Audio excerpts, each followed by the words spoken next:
मोदी जी আমাদেরকে বলছে আম খাবার জন্য। एक तो मैं आम खाता भी हूँ और आम खाना मुझे बहुत पसंद भी है। आला आंब्याचा सनी आला आंब्याचा सनी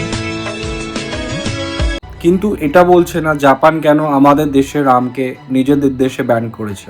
জাপান কোনো কিছু কেনার আগে সেই দেশের থেকে ক্লিয়ারেন্স সার্টিফিকেট নেয়। তো তারা উত্তরপ্রদেশের বিএসটি ফ্যাকাল্টির থেকে ক্লিয়ারেন্স সার্টিফিকেট চেয়েছিল। তো ক্লিয়ারেন্স সার্টিফিকেট পাওয়ার পর জাপান তাদের ফুড ইন্সপেক্টরদের ইনভেস্টিগেশনে পাঠায়।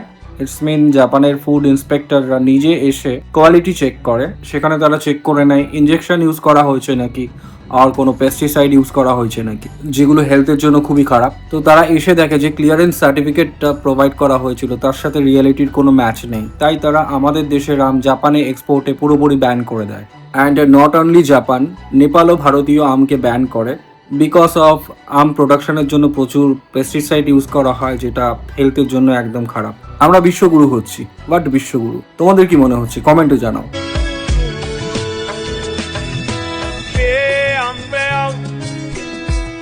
आले आंबे रे आंबे गावरान आंबे